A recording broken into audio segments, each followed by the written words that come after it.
I discovered my wife's secret affair with my coworker, so I plotted the ultimate revenge that left them both speechless.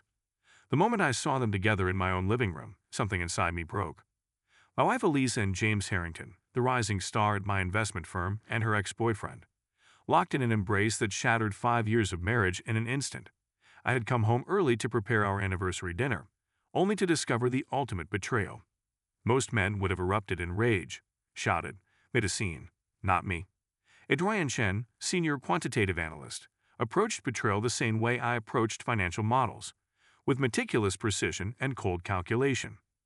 They never realized I had seen them. For weeks, I maintained a perfect facade while documenting their affair. Every message, every meeting, every lie told to my face. But my investigation revealed something far more sinister. James wasn't just stealing my wife. He was sabotaging my career and using Eliza to gain insider information for illegal trades. The knife twisted deeper when I received the performance review James had engineered against me. Standing in my kitchen that night, watching Eliza check her phone with a secret smile, I made my decision. This wouldn't be about angry confrontations or messy divorces. This would be about justice. I had the patience, the intellect, and now the motivation to orchestrate their downfall. My plan wouldn't just expose their affair. It would reveal James for the fraud he was and show Eliza exactly who she had chosen over me. What happened next changed everything. Buckle up, get ready, and subscribe for a special surprise tomorrow. Numbers spoke to Adrian Chen in ways people never could. The elegant certainty of mathematics had been his constant companion since childhood, a language where patterns revealed themselves to him with crystal clarity, while human emotions remained inscrutable puzzles. At 32, Adrian had transformed this gift into a successful career as a senior quantitative analyst at Meridian Capital, where his models predicted market fluctuations with remarkable accuracy. Monday morning found him at his desk before sunrise, meticulously reviewing columns of data that would appear as meaningless gibberish to most but formed a coherent narrative to his trained eye. He adjusted his wire-rimmed glasses, the slight scar above his right eyebrow catching the light as he leaned forward. The office remained quiet and empty, just as he preferred it. His phone vibrated with a text from Eliza. "Don't forget dinner with the Williamses tonight. Love you." Adrian allowed himself a small smile. His marriage to Eliza Parker Chen had been the one area of his life where he'd managed to bridge the gap between his analytical mind and the messy world of human connection. 5 years together, and their anniversary approached next week. He had already begun planning a surprise dinner, something to show her that despite his difficulty expressing emotions, his feelings ran deep. He glanced at their wedding photo on his desk. Eliza radiant in white, her blonde hair catching the sunlight, her hand tucked into his arm as she laughed at something he'd said. The image transported him back to their first meeting 7 years ago. Adrian had just completed his PhD defense at MIT when Eliza, then working for the Alumni magazine, arrived to interview him about his groundbreaking dissertation on quantitative risk assessment. Most journalists had struggled to understand his work, but Eliza had surprised him with insightful questions that showed she'd actually read his paper. "So you're basically creating mathematical crystal balls," she had said, smiling over her notepad. "You've found ways to predict financial disasters before they happen." "That's overstating it," he replied automatically. "It's more about identifying probability clusters that indicate heightened risk potential." Eliza had laughed. "See, I knew you'd say that. Brilliant people always downplay what they do." Something about her directness had disarmed him. Their scheduled hour-long interview had stretched to 3 hours, moving from his research to discussions of classical music. She played violin, he piano, and their shared love of chess, though he was rated 2100 and she played casually. By the time they parted, Adrian had done something completely out of character, asked her to dinner. Their courtship had progressed with the same unexpected ease. Eliza seemed to understand his need for precision and routine, while gently encouraging him to expand his comfort zone. She translated his world to others and others' worlds to him. Adrian's reminiscence was interrupted by the office gradually filling with other employees. He quickly returned to his analysis, losing himself in work until a knock on his door broke his concentration. "Adrian, got a minute?" Dr. Vivian Liu, head of research and his former professor, stood in the doorway. "Of course." Adrian gestured to the chair across from his desk. Vivian closed the door behind her. At 58, she carried herself with the confidence of someone who had battled her way through decades of male-dominated finance. "Your model for the Richardson portfolio is exceptional. The board was impressed. "Thank you." Adrian nodded, waiting for the real purpose of her visit. But unconcerned, Vivian leaned forward. "You should have presented it yourself instead of passing it through Reynolds. The analysis speaks for itself. This isn't academia, Adrian. In this world, perception often matters more than reality." She sighed, especially with James Harrington making such a splash. Adrian maintained a neutral expression at the mention of Meridian's newest star. James had arrived 6 months ago from Goldman Sachs, bringing with him a client list that had made the partners salivate. Tall, conventionally handsome, with an Ivy League pedigree and the casual confidence of old money, James represented everything Adrian was not: charismatic, politically savvy, and effortlessly social. "Harrington's contributions are significant," Adrian acknowledged. "His contributions are well marketed," Vivian corrected. "Your models outperform his by 3.2% when accounting for risk adjustment. The numbers will eventually speak for themselves. Not if no one hears them." Vivian stood to leave. "I've known you since you were a nervous undergraduate. Your talent deserves recognition. Don't let people like Harrington overshadow you through sheer bravado." After she left, Adrian found himself distracted. James Harrington had been perfectly friendly since arriving, occasionally stopping by Adrian's office to ask questions about quantitative approaches. Adrian had initially appreciated his apparent interest in the technical aspects of finance rather than just the client-facing elements. The day passed quickly. Adrian left earlier than usual, stopping to buy ingredients for the surprise anniversary dinner he'd planned.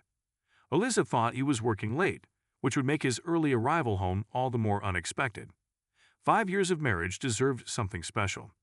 Their townhouse was quiet when he unlocked the door.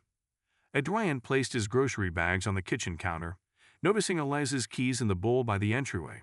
She must have come home early too. He smiled, thinking this might make his surprise more difficult, but no less meaningful. As he moved toward the stairs to find her, he heard voices from the living room. Eliza's laugh, the genuine one that started deep and bubbled up, followed by a male voice responding too quietly for Adrian to make out the words. Adrian paused. Eliza hadn't mentioned having company. He approached silently, a habit from childhood, when he'd learned to move through his parents' house without disturbing their concentration. The living room door stood ajar, offering Adrian a partial view that froze him in place. Eliza sat on the couch, her back to him, leaning into a man's embrace. The man's face came into view as he shifted position, James Harrington. His hand moved to the nape of Eliza's neck in a gesture of intimate familiarity. "I've missed you today," James murmured, loud enough now for Adrian to hear. "You saw me at lunch," Eliza replied, her tone playful. "Not the way I wanted to see you." James pulled her closer. Time stretched and compressed for Adrian. His analytical mind catalogued details with merciless precision. James's watch, the Patek Philippe he often showcased at meetings, Eliza's earrings, the sapphires he'd given her for their 3rd anniversary, the wine glasses on the coffee table, the riedel sent from his parents.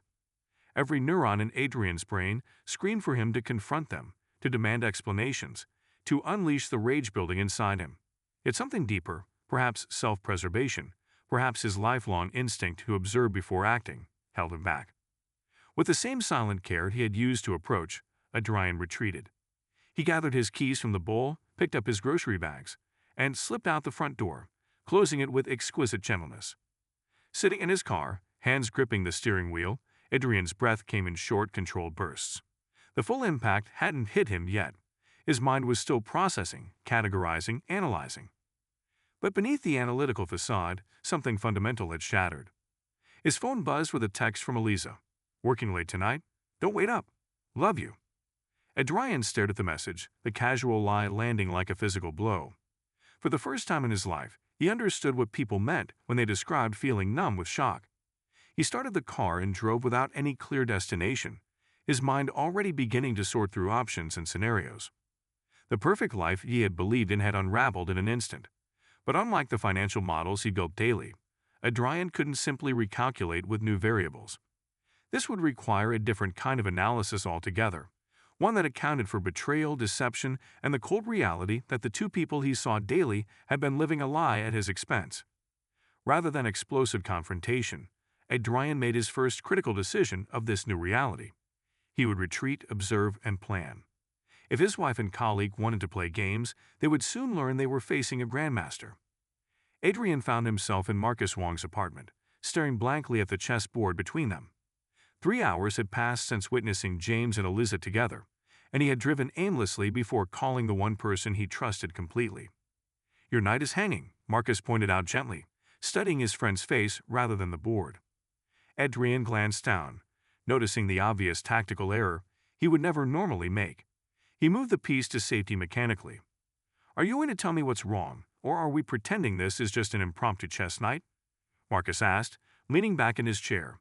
As a software engineer who had roomed with Adrian at Berkeley, Marcus had spent years deciphering Adrian's subtle emotional cues. Adrian's carefully maintained composure finally cracked. His hands trembled as he picked up a pawn, then set it back down. "Eliza is having an affair with James Harrington." The words hung in the air between them. Marcus's expression shifted from confusion to shock to anger. "James from your firm? That smug investment banker who was at your holiday party?" Adrian nodded once, recounting what he had witnessed with clinical detachment that belied the turmoil beneath. When he finished, his voice remained steady, but a tear tracked down his cheek, surprising them both. "You need to confront her," Marcus said immediately. "Tonight. Call her right now." "And say what?" Adrian wiped his face with precise movements. "That I know she's sleeping with my colleague? That I caught them together? What does that accomplish?" "It's not about accomplishing anything. It's about standing up for yourself." Adrian shook his head. "Confronting them now, while I'm still processing, would be inefficient and emotionally destructive." "Inefficient?" Marcus stared at him. "Adrian, this isn't a math problem. This is your marriage. Which is precisely why I need to approach it intelligently." Adrian's analytical mind was already racing ahead. "A confrontation now gives them control of the narrative. They'll have prepared explanations, justifications, perhaps even ways to make me think I'm overreacting." Marcus sighed, recognizing the look in Adrian's eyes. "So what are you going to do?" "I'm going to gather data," Adrian replied, the familiar territory of methodical analysis steadying him. "Before making any decision, I need to understand the full scope of their deception." "And then what?" Adrian looked directly at his friend. "Then I'll decide what form justice should take." The next morning, Adrian returned home before Eliza awakened, slipping into bed as if he'd been there all night. When she stirred and asked where he'd been, he mentioned an early run, watching her face carefully for signs of suspicion or guilt. He found none, only the same warm smile she'd given him thousands of times before. The ease with which she maintained the facade both impressed and horrified him. At work, he nodded pleasantly to James in the hallway, accepting the man's firm handshake and inquiry about the Richardson portfolio with perfect professional courtesy. Inside, Adrian felt disconnected from himself, as if watching an actor play his role. That night, while Lisa showered, Adrian began his investigation. Her laptop password hadn't changed since they'd shared it years ago. Her childhood dog's name followed by her birth year.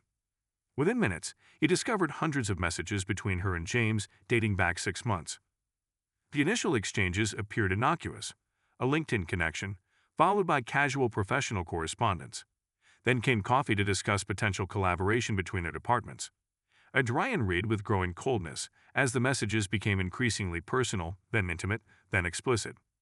He found the exact moment 6 months ago, when James and Eliza had reconnected at the Chicago Financial Forum, an industry event Adrian had been too busy with quarter-end reporting to attend. They had apparently recognized each other immediately.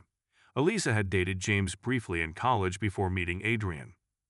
What troubled Adrian most wasn't the affair itself, though that wounded him deeply. It was the calculated nature of James's approach. Between romantic overtures were subtle inquiries about Adrian's work, his current projects, and his standing with the firm's leadership. "Does Adrian know about the Westfield opportunity?" James had asked in one message. "No, he's been focused on the Richardson models," Eliza had replied. "Why?" "Just curious. It might be perfect for his skill set, but I'm sure Thompson will find the right person for it." The Westfield project, a major quantitative analysis opportunity that would have showcased Adrian's expertise, had gone to another analyst without Adrian ever hearing about it. Similar patterns appeared throughout their correspondence, with James strategically positioning himself to intercept opportunities that should have been Adrian's. Over the next 2 weeks, Adrian lived a double life. By day, he was the same meticulous analyst, the same polite colleague, the same attentive husband. By night, he documented every aspect of the affair and James's professional sabotage with the same precision he applied to financial models. He installed tracking software on Elisa's phone, created a comprehensive timeline of their meetings, and cataloged every instance where James had undermined him professionally. The depth of the betrayal expanded daily. James hadn't just stolen his wife. He had been systematically dismantling Adrian's career while pretending to be his advocate. "You look tired," Elisa commented one evening, touching his face with concern that seemed genuine. "Are you sleeping okay?" "Just busy with work," Adrian replied, wondering how she reconciled her concern with her betrayal. "The new Asian markets project is demanding." She kissed his cheek. "Don't work too hard. You need to take care of yourself." Later that night, he watched her text James that she couldn't meet him the following day because Adrian seemed suspicious. The casual way they discussed him, as an obstacle to be managed rather than a person being harmed, crystallized something in Adrian. This wasn't just an affair born of passion or weakness. This was a calculated deception by two people who discussed him as if he were a problem to solve. At Meridian, Adrian began examining James's investment strategies with new scrutiny. As a quantitative analyst, Adrian had access to the mathematical models underlying major investment decisions. What he found disturbed him professionally as well as personally. James's remarkable performance, which had so impressed the partners, showed suspicious patterns. His investment choices repeatedly anticipated market movements in ways that statistical probability couldn't easily explain. The success rate exceeded reasonable bounds, suggesting either extraordinary luck or access to information not available to other traders.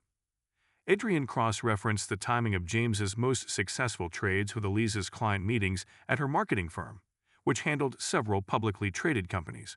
The correlation was subtle but undeniable. James' inexplicable market insights often followed Elisa's meetings with clients in the same sector. This discovery shifted something fundamental in Adrian's approach. What had begun as personal injury now took on potential legal and ethical dimensions. If James was using information from Elisa's client meetings, information not publicly available, his trading activities might constitute insider trading. Adrian created a separate encrypted file documenting these suspicious patterns, careful to include only verifiable data. The analyst in him recognized that correlation didn't prove causation, but the patterns were compelling enough to warrant deeper investigation. One evening, Adrian found himself alone in his office, staring at the dual betrayals laid out in meticulously organized spreadsheets and documents. The personal and professional violations had merged into something more insidious than he had initially imagined. His phone buzzed with a text from Elisa. "Working late again. Don't wait up. Love you." Adrian set the phone down carefully. The storm gathering within him had transformed from chaotic emotional turmoil to something focused and controlled. He would not confront them yet. The time wasn't right. He needed more evidence, more leverage, a position of strength from which to act. When he finally moved against them, it wouldn't be with angry accusations or emotional outbursts. It would be with the cold, irrefutable precision of someone who had seen the entire board and calculated every possible move. The chess player in him recognized this as the opening game, where pieces were being positioned for the middle game to come. Adrian closed his laptop and prepared to return to the home he shared with a stranger who wore his wife's face, his mind already several moves ahead.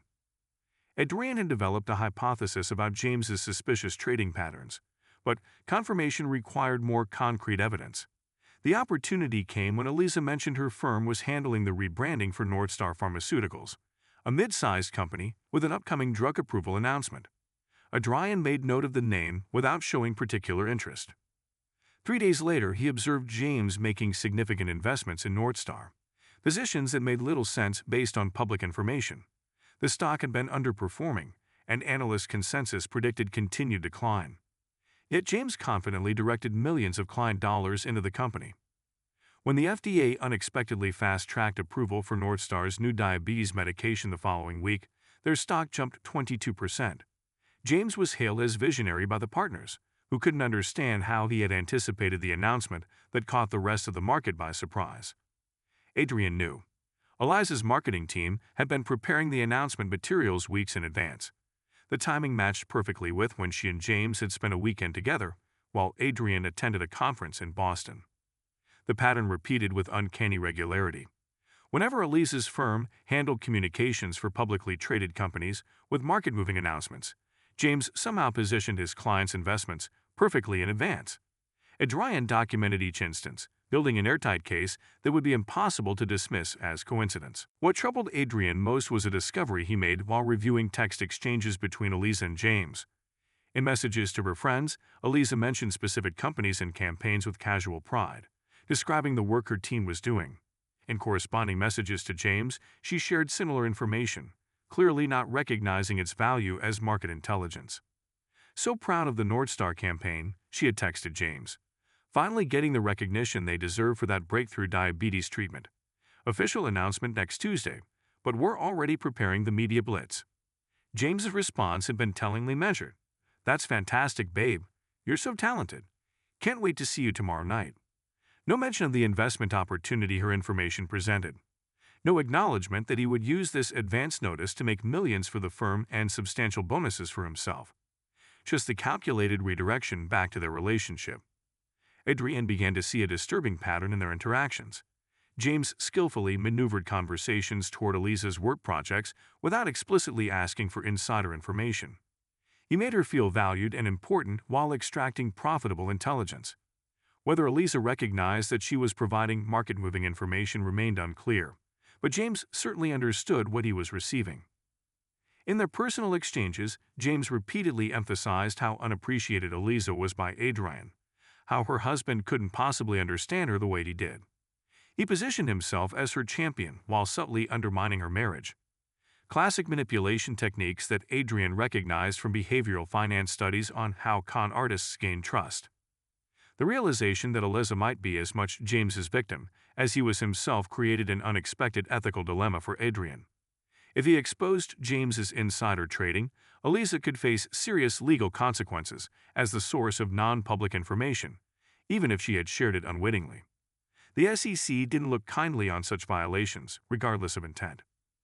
Adrian found himself standing at his office window late one night, staring at the Chicago skyline as he confronted the fundamental question. What did he actually want? The mathematical clarity he normally relied on failed him here. The variables were too human, too complex. Did he want retribution, justice, vindication, protection for Eliza despite her betrayal, the destruction of James's career, the preservation of his own? The answers shifted hourly, leaving him uncharacteristically indecisive. While Adrian grappled with these questions, his professional situation deteriorated. James had begun appropriating Adrian's work with increasing boldness. During a presentation to the executive committee, James showcased a risk assessment model that Adrian had developed, presenting it as a collaborative effort with his team. When Adrian attempted to clarify his contribution, James smoothly acknowledged him as providing valuable data support, effectively relegating him to the role of assistant rather than creator. Eliza grew increasingly distant at home. She worked late more frequently, her explanations vague and inconsistent. When they did share time together, she seemed preoccupied, checking her phone constantly. The woman who had once drawn him out of his shell now seemed barely present, even when sitting across from him at dinner. The culmination came with Adrian's quarterly performance review. Despite his models consistently outperforming benchmarks, the evaluation contained unprecedented criticism. His communication skills were deemed insufficient, his teamwork questioned, and his alignment with corporate culture described as concerning. Most damaging was the suggestion that he had become overly rigid in his analytical approaches, resistant to the more innovative methods being developed by other team members, clearly referring to James. The review had been written by Thompson, but Adrian recognized James's influence throughout. The document effectively established groundwork for Adrian's eventual dismissal or demotion, creating a paper trail that would justify removing him from key projects. That night, Adrian sat alone in his home office, the performance review open on his desk. Eliza had texted that she was working late again. The house felt cavernous and empty. For the first time since discovering the affair, Adrian considered surrendering. He could request a transfer to another division, file for divorce, and simply walk away from the entire situation. It would be cleaner, faster, less complicated. The thought of James winning, taking his wife, his career achievements, potentially even his job, filled Adrian with a hollow ache. His parents had raised him to believe in persistence, in dignity, in quiet excellence that would eventually be recognized. Those values seemed naive now, ineffective in a world where charismatic manipulation trumped substantive contribution. Near midnight, Adrian called his father, something he rarely did outside their scheduled Sunday conversations. "Ba, are you awake?" he asked when his father answered. "For you always," came the reply in the gentle voice that had guided Adrian through childhood math problems and adolescent social confusions. Adrian couldn't bring himself to reveal the full situation, but he spoke about the difficulties at work, the colleague taking credit, the unfair evaluation. His father listened without interruption before responding. "When I first came to America as a professor, my department head published my research under his name. I had no connections, poor English, no understanding of how to fight back." Adrian had never heard this story. "What did you do?" "I'd almost gave up, almost returned to China." His father's voice grew stronger. "But your mother said something I never forgot. She said, 'The truth has a weight that lies do not. In time, truth will sink the lies floating above it.'" "Did it?" Adrian asked. 2 years later, when he tried to build on my equations and couldn't, when others in the field questioned results he couldn't explain, yes, the truth emerged. But only because I stayed, continued my work, maintained my integrity. His father paused. "The man who would take what is yours counts on your surrender, son." After the call, Adrian stood at his window watching the city lights. His father's words had crystallized something essential. This wasn't just about Eliza's betrayal or James's manipulation. It was about truth and its enduring power against deception. Adrian returned to his desk and opened his laptop. The path forward was suddenly clear. He wouldn't confront James and Eliza emotionally. He wouldn't surrender his position. He wouldn't expose Eliza to legal jeopardy. Instead, he would use truth as his weapon, precisely documented, incontrovertible truth that would carry the weight his father had described. He began organizing his evidence, separating the personal betrayal from the professional and legal violations. James had created this situation by entangling the personal and professional. Adrian would disentangle them to construct his response. By dawn, he had outlined a precise, multi-layered strategy that would address each dimension of the betrayal separately. The vert remained, but purpose had replaced despair. Adrian Chen, who had built his career on identifying patterns others missed, had finally found the pattern that would guide him through his darkest moment. The weekend after his conversation with his father, Adrian drove to his parents' home in the northern suburbs. The modest house where he had grown up remained largely unchanged, a sanctuary of order and principle that had shaped his character. His mother greeted him with the familiar assessment that he was working too hard and eating too little. His father, more perceptive, simply squeezed his shoulder and guided him to the study where they had spent countless hours on mathematics problems. Over a traditional dinner, Adrian observed his parents' interaction with new awareness. 35 years of marriage had created an effortless rhythm between them, a mutual respect evident in small gestures and shared glances. When his mother mentioned a colleague who had won an award for research his father had pioneered decades earlier, his father simply smiled and said, "Good ideas find their proper attribution eventually." The lesson wasn't lost on Adrian. His father had faced similar challenges and emerged with his integrity intact. The quiet dignity with which his parents navigated life's injustices offered Adrian a template for his own response. Returning to Chicago Sunday evening, Adrian implemented the strategy he had refined during his visit. First, he created 3 separate secure files on an encrypted drive. The professional case against James required absolute precision, nothing that could be dismissed as personal vendetta or coincidence. He began with James's trading patterns. Adrian's quantitative background allowed him to construct a statistical analysis, demonstrating the mathematical improbability of James's consistent success across multiple unrelated market sectors. He identified 27 instances where James had made investment decisions that defied conventional market analysis, but aligned perfectly with non-public information from companies working with Eliza's marketing firm. Next, Adrian created a timeline correlating these investment decisions with Eliza's work schedule and their personal meetings. The pattern was damning.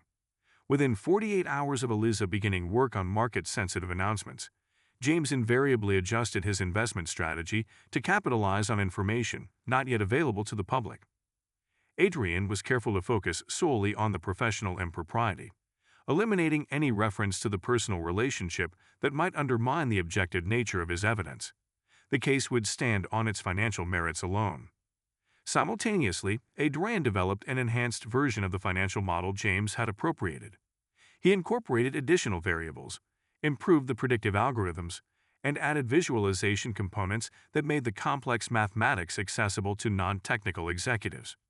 The result was demonstrably superior to the version James had presented as his own innovation. The third file was the most difficult to compile. Adrian documented the personal betrayal with the same meticulous attention to detail he applied to financial analysis. Text messages, location data, calendar entries, and email exchanges created an irrefutable record of the affair and James's calculated manipulation of both Adrian and Eliza. He included exchanges where James subtly extracted confidential information from Eliza, followed by evidence of how that specific information translated into profitable trades. Most damning were messages where James dismissed Eliza's occasional concerns about sharing work details, assuring her that casual conversation about her projects couldn't possibly matter to anyone but him. Adrian took no pleasure in compiling this record of his marriage's dissolution. Rather, he approached it as a necessary documentation of truth. Eliza deserved to understand how she had been used as surely as he deserved to know how he had been betrayed. With his evidence organized, Adrian implemented the next phase of his plan. He requested a meeting with Vivian Liu, explaining that he had concerns about potential compliance issues that required discretion. Vivian, who had watched Adrian's professional difficulties with growing concern, immediately agreed. In her office with the door closed, Adrian presented the statistical analysis of James's trading patterns, carefully omitting any mention of Eliza or the personal dimensions of the situation. Vivian's expression grew increasingly grave as she reviewed the evidence. "This is serious, Adrian," she said finally. "If accurate, this constitutes a clear pattern of insider trading." "The mathematics are sound," Adrian replied simply. "The probability of these results occurring randomly is effectively zero." Vivian studied him. "You understand what providing this information means. There will be investigations, potentially criminal charges. Careers will end." "I understand. Truth matters more than careers built on deception." The next step required precise timing. The quarterly board meeting approached, where James was scheduled to present his market forecast based on the model he had appropriated from Adrian. 3 days before the meeting, Adrian sent a confidential memo to the compliance department outlining his concerns about potential securities violations, attaching his statistical analysis. Simultaneously, he requested a brief presentation slot at the board meeting to introduce methodological enhancements to the firm's quantitative models. Thompson, eager to demonstrate the department's innovation to the board, approved without consulting James, who was traveling to meet clients. The morning of the board meeting, Adrian arrived early, impeccably dressed and completely calm. James returned from his trip just in time for the meeting, nodding curtly to Adrian in the hallway outside the boardroom. The meeting proceeded according to agenda. James delivered his market forecast with his usual charisma, emphasizing the sophisticated modeling that supported his recommendations. When he concluded to appreciative nods from the partners, the CEO turned to Adrian. "I understand you have some model enhancements to share, Mr. Chen." Adrian connected his laptop to the presentation system. "Yes, I believe we can significantly improve our predictive accuracy by incorporating additional variables into our core model architecture." For the next 15 minutes, Adrian delivered the most important presentation of his career. Without directly challenging James or claiming ownership of the original model, he systematically demonstrated how his enhanced approach delivered superior results across all test cases. The board members, many with technical backgrounds themselves, leaned forward with increasing interest. When Adrian concluded by showing a side-by-side comparison of the two models' performance metrics, the superior accuracy of his approach was undeniable. "Impressive work, Mr. Chen," the CEO commended. "Mr. Harrington, have you had an opportunity to review these enhancements?" James maintained his composure, though Adrian noted the slight tension in his jaw. "Adrian and I have discussed various improvements. I'm pleased to see him developing some of the concepts we've explored." Before Adrian could respond, the boardroom door opened. The head of compliance entered, accompanied by 2 people Adrian didn't recognize. He didn't need to. Their purpose was evident in their formal demeanor, and the way the compliance director leaned to whisper to the CEO. The CEO's expression shifted from confusion to alarm. "Ladies and gentlemen, I need to call a brief recess. Mr. Harrington, would you please join us in the conference room across the hall?" As James followed the group out, his confident facade showed its first crack, a flash of panic quickly suppressed. He glanced back at Adrian, a look of sudden suspicion crossing his features. Adrian remained seated as the boardroom emptied, maintaining his professional composure. He had set events in motion. Now they would unfold according to their own logic. 20 minutes later, Vivian entered the boardroom. The SEC investigators would like to speak with you. They have questions about the analysis you submitted to compliance. Adrian nodded, gathering his materials. Of course. Adrian, Vivian said quietly, did you know about this before today? I discovered statistical anomalies that concerned me professionally, he replied carefully. My obligation was to report them. For the next 3 hours, Adrian answered questions from the SEC investigators and the firm's increasingly anxious legal team. He presented his analysis clearly and objectively, focusing solely on the mathematical evidence without speculation about how James had obtained his information. When asked directly about potential sources, Adrian truthfully stated that his analysis could identify patterns but not confirm sources. By late afternoon, James had been escorted from the building, his company access revoked pending investigation. Adrian watched from his office window as James emerged on the street below, his normally confident stride now stiff with barely contained rage. Adrian's phone buzzed with a text from Eliza. James isn't answering my calls. Do you know if something happened at work today? He didn't reply immediately. The professional component of his strategy had been executed with precision. Now came the personal reckoning, for which Adrian felt a strange, calm readiness. He had not sought revenge but truth. That truth would now speak for itself, with the weight his father had promised would sink the lies floating above it. Adrian arrived home to find the house dark, except for a single lamp in the living room. Eliza sat on the couch, her face pale and drawn, still wearing her work clothes. When she looked up, her eyes were red-rimmed from crying. There are SEC agents at my office, she said, her voice hollow. They're asking about James, about information I might have shared with him.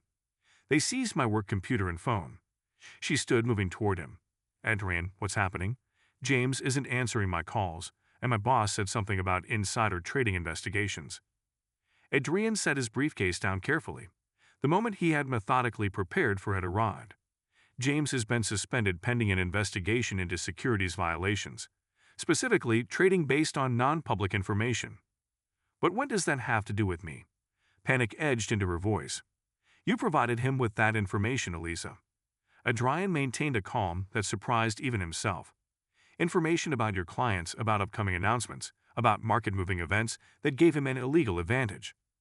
Confusion crossed her face, followed by defensive anger. That's ridiculous. We just talked about my work sometimes. Everyone does that. Not everyone's partner uses that information to make millions in the market. Adrian removed a folder from his briefcase, and not everyone is having an affair with the person they're sharing confidential information with. The color drained from Eliza's face. Adrian, I don't know what you think you know, but I can explain. There's no need.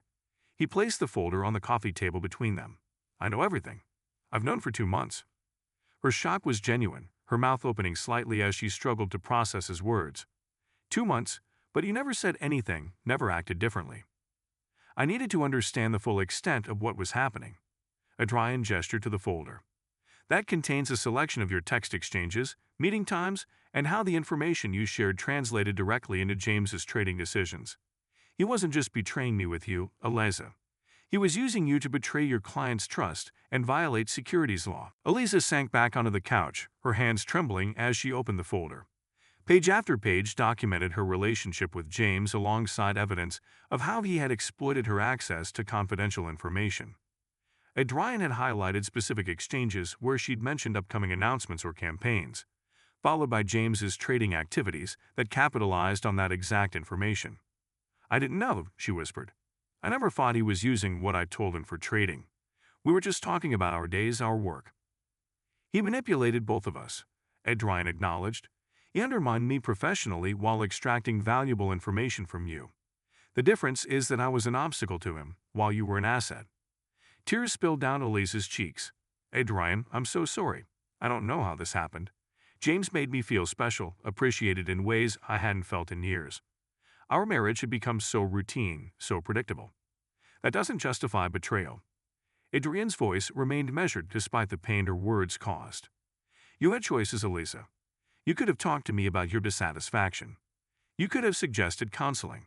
You could have asked for a divorce, Instead, you chose deception. Can we fix this? Desperation filled her voice. Now that everything's out in the open, can we try to rebuild? I never stopped loving you, Adrian. What happened with James was a mistake, a terrible mistake. Adrian studied the woman he had built his life around. Even now, crying and desperate, she was beautiful to him. Part of him wanted to comfort her, to try salvaging what they had once shared. But that impulse came from memory, not present reality. No. Adrian shook his head. Too much has been broken. You shared our most intimate trust with someone who was actively working to destroy my career. For 2 months, you came home to me, slept beside me, all while carrying on with him. That level of sustained deception isn't something I can move past. The finality in his tone seemed to break something in Eliza. She covered her face with her hands, her shoulders shaking. Adrian watched her cry, feeling strangely detached. The emotional devastation he had anticipated in this moment had transformed into something quieter, more resolved. What happens now? She asked finally, looking up. I've spoken with the SEC investigators. I made it clear that I believe you were unaware your information was being used for trading purposes. Whether they accept that assessment is beyond my control. He gathered his keys. I'll be staying at a hotel tonight. I suggest you call an attorney in the morning. The following weeks brought a cascade of consequences. James was formally charged with multiple counts of securities fraud. His carefully cultivated reputation crumbled as financial media covered the case extensively. Former colleagues and clients distanced themselves, his name becoming synonymous with ethical breaches in an industry already struggling with public trust. Eliza cooperated with investigators, eventually receiving immunity in exchange for her testimony against James. Her professional reputation suffered, though not to the extent of criminal charges. The divorce proceedings proceeded with surprising stability, both parties too emotionally drained for further conflict. At Meridian, Adrian's standing transformed. The board, impressed by both his enhanced financial models and his ethical stand, appointed him to lead a new quantitative strategies division. Colleagues who had once overlooked him now sought his input and mentorship. The quiet analyst had proven himself not just mathematically brilliant but principled. 6 months after James's arrest, Spring had returned to Chicago. Adrian left his new apartment near Millennium Park for his morning run, the lakefront path busy with other early risers enjoying the mild May weather. His life had found a new rhythm, centered on work he found meaningful and friendships he had previously neglected. Weekly dinners with Marcus and occasional visits to his parents provided the connection he needed while he focused on rebuilding. Rounding a curve in the path, Adrian nearly collided with another runner, Eliza. They both stopped abruptly, recognition dawning simultaneously. She looked different, her hair shorter, her face thinner but somehow more settled. Adrian, she said, catching her breath, I didn't know you ran here. Recent habit, he replied, surprised by how steady his voice sounded. The sight of her didn't trigger the pain he had anticipated. An awkward silence stretched between them before Eliza spoke again. I heard about your promotion. Congratulations. Thank you. Adrian studied her face, noting the absence of the defensive hostility he had expected. How are you? Better than I deserve to be. She offered a small smile tinged with sadness.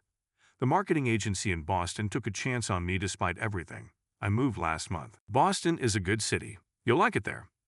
I'm back visiting friends this weekend. She hesitated, then continued. I wanted to tell you, Adrian, the settlement from selling the house, it was more than fair. More than I deserved, honestly. Adrian shrugged. The division was legally appropriate, but not morally. Not after what I did. She looked out over the lake. Therapy has helped me understand how badly I failed you, failed us. Not just the affair, but not speaking up when I felt disconnected. Not being honest about my needs. The absence of resentment in his response surprised Adrian himself. We both contributed to that disconnection, Eliza. I wasn't attentive enough to recognize your unhappiness.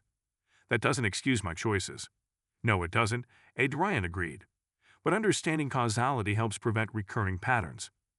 Eliza smiled at his characteristically analytical framing. Always the mathematician. Her expression grew serious again. I read about James's plea deal. 7 years plus restitution. Actions have consequences, Adrian said simply. They stood in silence, the morning sun warming the air around them. Adrian realized with mild surprise that he felt no desire to hurt her, no need for further retribution. The anchor that had sustained him through the darkest days had dissipated, leaving clarity rather than bitterness. I should continue my run, he said finally. Good luck in Boston, Eliza. Thank you. She hesitated, then added, I hope you find happiness, Adrian. You deserve it. He nodded once before continuing along the path, his stride smooth and unhurried. The conversation had provided a kind of closure he hadn't realized he needed. That evening, Adrian attended a lecture at the University of Chicago on emerging applications of quantum computing in financial modeling. During the reception afterward, he found himself discussing algorithm optimization with the speaker, Dr. Rebecca Sandoval, a visiting professor from Stanford. Your question during the Q&A was incisive, she commented, adjusting her glasses. Most people don't immediately grasp the limitations of quantum approaches for certain classes of financial problems. I've been working with similar constraints in traditional computing environments, Adrian explained. The fundamental mathematical boundaries translate across platforms. Their technical discussion evolved into wider-ranging conversation. Rebecca's analytical mind matched his own, but she possessed a straightforward warmth that put him at ease. When she mentioned her limited time in Chicago, Adrian surprised himself by suggesting dinner later that week to continue their discussion. I'd like that, she replied, her smile genuine. Fair warning, though. I'll probably want to argue about your stance on stochastic modeling limitations. I welcome substantive disagreement. Adrian found himself smiling in return. It's how we refine our understanding. Walking home under the clear spring sky, Adrian reflected on the day's unexpected developments. His chance meeting with Eliza had provided not reconciliation, but something equally valuable, confirmation that he had moved beyond the damage inflicted. The pain hadn't defined him. It had clarified what mattered most. As for dinner with Rebecca, Adrian harbored no illusions about instant connections or perfect compatibility. What he valued was the possibility of building something honest from the beginning, a relationship based on authentic communication, rather than projection and assumption. Whether it led anywhere significant remained to be seen, but the mathematician in him appreciated that the future had reopened into a range of positive possibilities, rather than a single predetermined outcome. In the analytical language that had always been his native tongue, Adrian recognized a fundamental truth. The variables had changed, the equation had rebalanced, and the solution set now contained numerous promising options that hadn't existed before. The calculated retribution had served its purpose not by destroying those who had wronged him, but by clearing the path for his own renewal.